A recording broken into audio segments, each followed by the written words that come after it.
Hi guys, welcome to the first episode of Not So Fair But Lovely. Today we're super excited to have a rock star in the house with us who's going to be a regular guest on the podcast. I want to take you back to 13 years ago when I met this amazing woman who's now a very big part of my daily life. It's really hard to know where to start and how to introduce her, other than that to say she's a Bollywood stunt woman and kicks ass on many, many levels. But I'm going to let this amazing person introduce herself, and so you can get to know her and to understand what she's going to bring to the podcast for all of you. Hi, Sanober, welcome. Hi, Ramona. Thank you for having me on this podcast.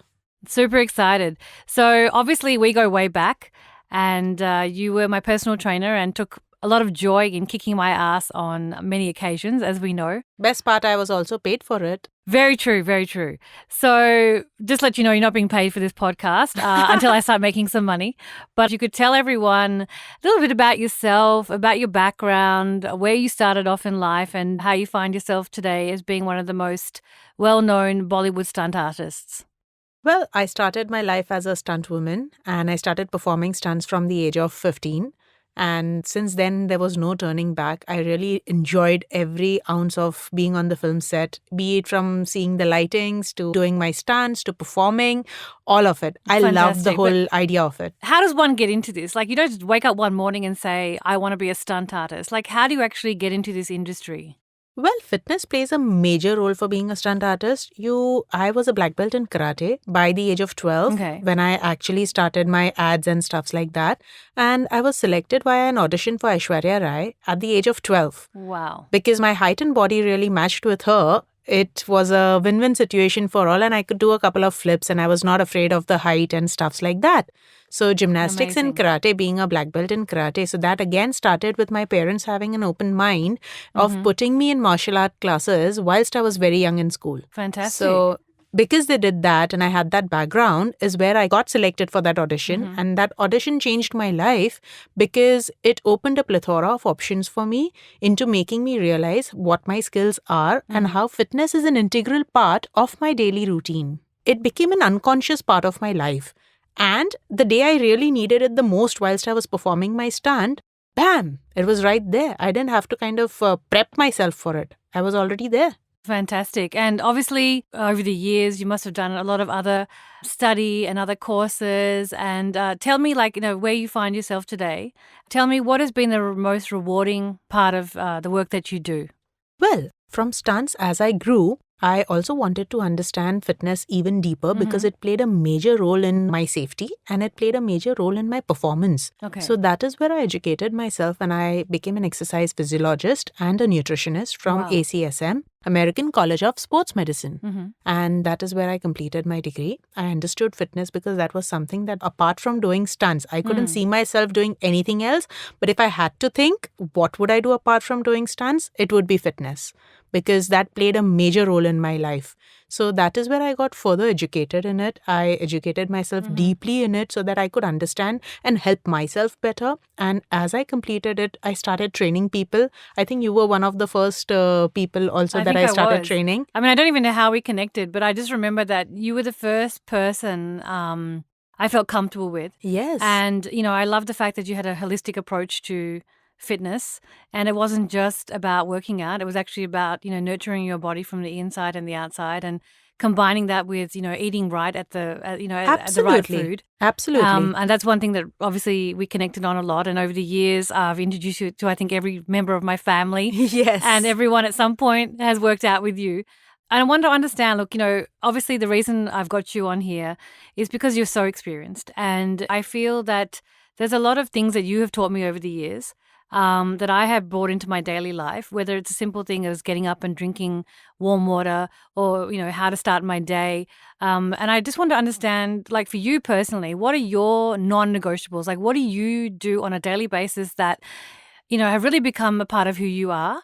And tell me a couple of things, whether it's how you start your day or how you finish your day. Just give me a little rundown.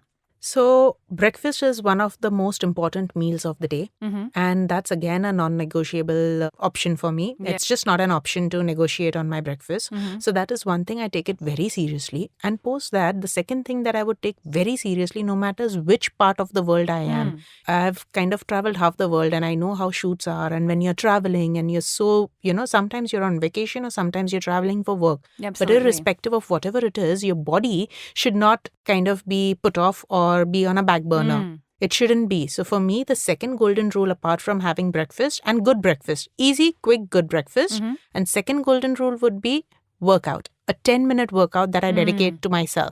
So for me, it is not about what time of the day I work out. It is about having those 10 minutes to work out. So be it, let's say if I finish a shoot and I'm home at 11 p.m., before having headed to a shower, I will have my 10-minute workout and then head for the shower, knock off to the bed. Yeah. Fantastic. But I think here on the podcast, we're going to be reaching an audience that obviously lives outside of India. And as you know, being someone who's traveled, the lifestyle, the culture. The culture. So many different cultures. Absolutely. There's so many different, I guess. Ethnicities, the way your body, the way food kind of, functions with each ethnicity and each group of people is very different. So if you're physically Indian, let's say if you're Indian versus any other ethnicity. Absolutely. And I think that's something that we really want to dive into over this podcast series, and to look at fitness, look at, mental health, look at the role that, nutrition plays in our daily lives, but through an Indian lens. I think when I look back at a lot of things that I guess previous generations or my grandmother might have done, and growing up as kids, we were exposed to that, but we never really questioned it. Like, why do you eat badam in the morning? And why do you start your day in a particular way? And I think obviously living outside of India, a little bit more time poor, there's a lot of more pressures on our time there to be able to manage all the various areas of our life. But I think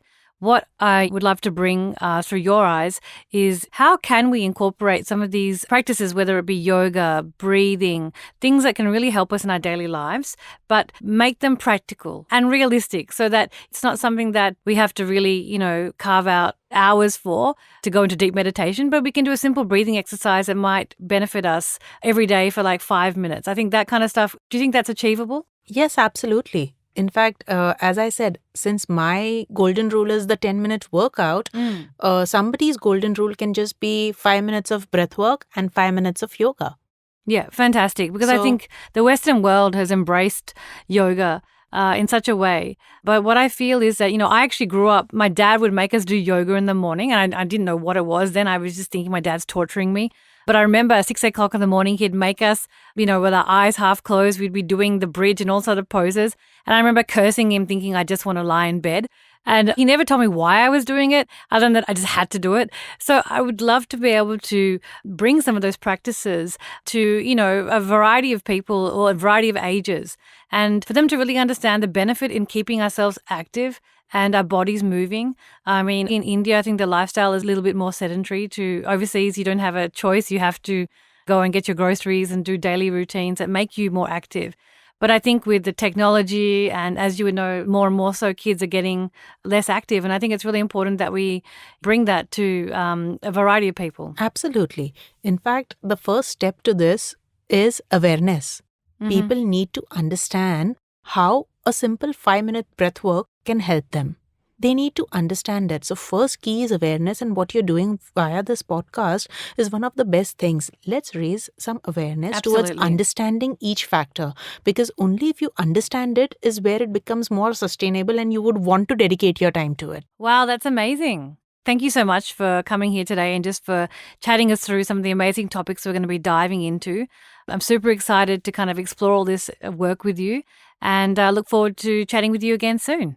Looking forward. Thanks, Sanober. Welcome. See you guys. Stay tuned for the next episode of Not So Fair But Lovely.